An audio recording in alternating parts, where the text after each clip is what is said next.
நண்பர்களே, நீங்கள் பார்த்து கொண்டு இருப்பது உங்கள் கௌசிக ரிவ்யூ. சரி, வாங்க வீடியோக்குள்ளே போய் என்ன நடக்க போகுது அப்படின்னு சொல்லிட்டு பார்த்தீங்களா, நம்ம இலக்கியா இருக்காங்களா, அவங்க எப்படியாவது ஒரு பக்கம் இந்த பூஜா கிட்ட சொல்லி புரிய வைக்கலாம். பூஜா மனசுக்குள்ளே கௌதம் இருக்காரு, கௌதம் மனசுக்குள்ளே நம்ம இலக்கியா தான் இருக்காங்க, கல்யாணம் ஆயிடுச்சு. ஆனால் இந்த விஷயம் நம்ம பூஜாவுக்கு தெரியாது. அவங்க சின்ன சிறுசு, அவங்களுக்குள்ள ஒரு ஆசை எல்லாமே வளரும், அது தவறுன்னு சொல்லிட்டு சொல்ல வேணாம்.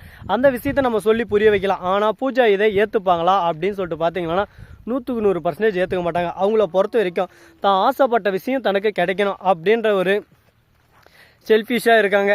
இது ஒரு விதமான நல்ல எண்ணம்னு சொல்லலாம். ஆனால் ஆசைப்படுற விஷயம் கிடைக்கணும், அதுக்கான உழைப்பு போட்டு அது நமக்கு இருந்தால் கிடைக்கலாம், தப்பு இல்லை. ஆனால் நம்ம ஆசைப்பட்டு அது இன்னொருத்தர்கிட்ட இருக்குன்னு சொல்லிட்டு தெரிஞ்சும் நமக்கு அது வேணும் அப்படின்னு சொல்லிட்டு அடம்பிடிக்கிறது மிக மிக ஒரு தவறான ஒரு விஷயந்தான். அந்த செயலை தான் இனிமேல் இவங்க செய்வாங்களா அப்படின்னு சொல்லிட்டு ஒரு கேள்விக்குறியோடு தான் போயிட்டு இருக்கு. சரி, இந்த மாதிரியெல்லாம் ஒரு பக்கம் போயின்னு இருக்க அதே சமயத்தில் மறுபக்கம் நம்ம ஜானகி மருத்துவமனையிலேருந்து வீட்டுக்கு போகிறாங்க. அதே சமயத்தில் தலையில் கட்டு போட்டாங்க. இதை பார்த்தா நம்ம கௌதம் சமஷாக்காயிருது, என்ன ஆச்சுன்னு சொல்லிட்டு கேட்குறாங்க. அந்த மாதிரி வலிக்கு வந்துட்டேன்னு சொல்லிட்டு சொல்கிறாங்க. இது எதுவுமே நம்பலை. அவங்ககிட்ட ஒரு பையன்ச்சு வாங்கி பார்த்தா கோர்ட்டு இருக்குது. அப்போ பூஜா இதில் நீங்கள் மில்ல போய் நீங்கள் தான் ஒர்க் பண்ணீங்களா, உங்களுக்கு தான் கரண்ட் அடிச்சா அப்படின்னு சொல்லிட்டு நம்ம இலக்கியா உடனே கேட்குறாங்க. இலக்கியா, இந்த விஷயம் உனக்கு எப்படி தெரியும், பூஜா மில்லுன்ற விஷயம் உனக்கு எப்படி தெரியும் அப்படின்னு சொல்லிட்டு நம்ம கௌதம் கேட்குறாரு. உடனே நம்ம இப்போ இலக்கியா எதுவுமே சொல்லாமல், நான் உங்ககிட்ட எல்லாம் ஒரு உண்மை சொல்கிறேன், என்னை மன்னிச்சிருங்க அப்படின்னு சொல்லிட்டு மன்னிப்பு கேட்டு, இந்த மாதிரி நான் டீச்சர் வேலைக்கு ட்ரை பண்ணேன், எந்த இடத்துக்கு போனாலும் எனக்கான அங்கீகாரம் எங்கேயும் கிடைக்கல. இந்த எஸ்எஸ்கேவோட சூழ்ச்சியும் தாட்சாயினியோட சாமந்த அதான் எதுவும் சொல்லுவாங்க சாமர்த்தியம், இதுவும் எல்லாமே சேர்த்து வச்சு எனக்கு வேலை கிடைக்கூடாம பண்ணிட்டாங்க. அதனால் குடும்பத்தை இப்போதைக்கு ரன் பண்ணி ஆகணும். உங்களுக்கு ஒரு நல்ல வேலை கிடைக்கிற வரையும் கண்டிப்பாக நானும் வேலைக்கு போய் தான் ஆகணும். அந்த ஒரு சூழல்லாம் நம்ம தள்ளப்பட்டு இருக்கோம். அதனால் கிடைக்கிற வேலையை நான் எடுத்து திருப்தியோடு செஞ்சால் மனசுக்கு நிறைவாக இருக்குன்னு சொல்லிட்டு தான் நான் போனேன் அப்படின்னு சொல்லிட்டு சொல்கிறாங்க. இதை கேட்டது ஒரு பக்கம் கண் கலங்குற மாதிரி தான் இருக்குது. ஆனால் அதே சமயத்தில் மறுபக்கம் என்ன நடக்குது அப்படின்னு சொல்லிட்டு பார்த்தீங்கன்னா, நம்ம இலக்கியா இருக்காங்களா, அவங்க சொன்னதாக கேட்டது கௌதம் இருந்துன்னு ஒரு பக்கம் சைலண்ட்டாகவே இருக்காரு. அவங்கக்கிட்ட மன்னிப்பு கேட்குறாரு. என்னையும் மன்னிச்சிரு இலக்கியா அப்படின்னு சொல்லிட்டு கேட்குறாங்க. ஏன் கௌதம் என்னாச்சு அப்படின்னு அதே கம்பெனியில் நானும் மெயின்டெனன்ஸ் மேனேஜராக இருக்கேன் அப்படின்னு சொல்லிட்டு சொல்கிறாங்க. என்ன சொல்கிறீங்க அப்படின்னு சொல்லிட்டு ஷாக் ஆகிறாங்க. ஒரு பக்கம் நம்ம ஜானகி இருந்து கண்முழிச்சு என்னையும் மன்னிச்சிருப்பா அப்படின்னு சொல்லிட்டு சொல்கிறதுக்குள்ளே அவங்க உங்கள் விஷயம் எல்லாமே தெரியும். ரேவதி டக்குன்னு உள்ளே வராங்க. அவங்க கையிலையும் பேக். அதை வாங்கி பார்த்தா, அடா கருமமே, ஒரே குடும்பம் ஒரே கம்பெனியில் குப்பை கொட்டுனுக்குது. அந்த விஷயம் ஒருத்தருக்கடா தெரியலையே நம்மளுக்குள்ள, நாம் அப்படி பார்க்காம இருந்தோம். அப்போ ஒவ்வொரு டைம் ஒன்று நடந்துச்சுன்னு சொல்லிட்டு கேட்குற போது, ஆமாம் அவன் என்னதான் ஒரு டைம் திட்டினாப்புல, வயசானதுனால என்ன ரொம்பவே இழிவாக பேசணும் அப்படின்னு சொல்லிட்டு சொல்கிறாங்க.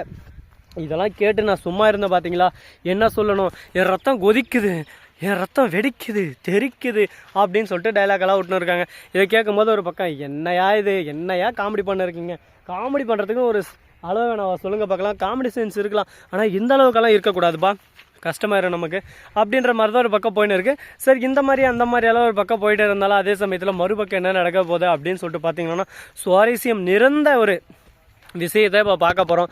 அதுக்கு முன்னாடி நம்ம இலக்கியா இருக்காங்களா, அவங்க இல்லை எப்படியாவது இந்த வேலையை விட்டு நீக்கணும். ஏன்னா அவங்க இப்போ கம்ப்ளைண்ட் பண்ணிட்டாங்க பூஜா கிட்ட. என்னன்னு சொல்லிட்டு பார்த்தீங்கன்னா, இந்த மாதிரி இந்த சுவிட்ச் போர்டு எலக்ட்ரிஷியன் சம்மந்தப்பட்ட எதுவுமே சரியில்லை, இது எல்லாமே மாற்ற சொல்லி நாங்கள் ஆல்ரெடி இன்ஃபார்ம் பண்ணோம். அதுக்கு அவர் அந்த பேப்பரை கிழிச்சு போட்டார் உங்ககிட்ட வராமையா அப்படின்னு சொல்லிட்டு. யாருன்னு சொல்லிட்டு கேட்குறது வேறு யாரும் இல்லை, உங்கள் அன்னோட்டு இதுதான் சினா போட்டு பையன்தான் அப்படின்னு சொல்லிட்டு சொல்கிறாங்க. அட்டா கரமா தக்காளி வாயா எங்கடா போன மாட்டே, தக்காளி வாயா வாடாங்க அப்படின்னு சொல்லிட்டு கூப்பிட, உடனே வந்து சொல்லி போய்ச்சா அப்படின்னு சொல்லிட்டு கேட்க, டேய் நீ எங்கள் அப்பாவோட அக்கௌண்ட்டு பையனந்தான், உனக்கு எல்லாமே நான் உரிமை கொடுத்துருவேன்னு நினச்சின்னு இருக்கேடா மாவனே. என் கம்பெனியில் இது இருக்கும், இது இருக்கக்கூடாது, இதே எப்படி எடுக்கணும், எப்படி லாபம் அடிக்கணும்னு சொல்கிறதுக்கு நீ யாரா, எந்த அந்த விஷயத்தில் லாபம் பார்க்கணும்னு தெரியாது. இதில் அப்படியே ஒரு 10,000 அப்படியே நான் கோடீஸ்வரி ஆகி போகிறேன்டா. என்னோட ஒர்க்கர்ஸ் நல்லா இருந்தால் தான் நான் நல்லா இருக்க முடியும். அதை விட்டுட்டு நான் என்னோட சந்தோஷம் மட்டும் பார்த்தா அந்த சந்தோஷம் நிரந்தரமாக இருக்காது, அது ஒரேடியாக அழிஞ்சிரும். அதனால் எந்த இடத்துல எப்போ எப்படி செய்யணுமோ அதை கரெக்டாக செய்கிறோம் தான் ஒரு உண்மையான பிஸ்னஸ்மேன். அதை விட்டு இந்த விஷயத்துலலாம் லாபம் பார்க்குறன்ற பேரில் கஞ்சத்தனமாக இருந்து ஒர்க்கர்ஸோட உயிரை காவு வாங்க பார்க்குற எந்த ஒரு முதலாளியும் நல்லா இருந்ததா சரித்திரமே இல்லை அப்படின்னு சொல்லிட்டு அழகாக எடுத்து சொல்கிறாங்க. பூஜை சொன்ன ஒவ்வொரு வார்த்தையும் நறுக்கு சுருக்குன்னு இருக்குங்க. சரி, அந்த மாதிரியெல்லாம் ஒரு பக்கம் இருந்தாலும் அதே சமயத்தில் என்ன நடக்குதா அப்படின்னு சொல்லிட்டு பார்த்தீங்கன்னா, நைட்டெல்லாம் ஃபுல்லாக வேலை செஞ்சு டயர்டாகிடுச்சிங்க. அதனால் தூங்கின்னு இருக்குது. அதனால் நம்ம இன்னும் பேச வேணாம், நம்ம பேசுறதே டிஸ்டர்பாக தான் இருக்குது. என்ன பண்ணுறது, அந்த அளவுக்கு ஒரு பக்கம் கஷ்டம் நஷ்டம், வாழ்க்கையில் கஷ்டத்தை மட்டுமே பார்த்துன்னு இருக்கிற பிள்ளைங்க. இந்த மாதிரி ஒரு பிள்ளைய பாருங்கள், என்னங்க பண்ணுறது அப்படின்னு சொல்லிட்டு நம்ம சொல்லலாம். ஆனால் எல்லாருக்கும் கஷ்டம் இருக்குதோ இருக்கும், அதனால யாருக்கும் இருக்காதே இல்லை அப்படின்னாலாம் நம்ம சொல்ல முடியாது.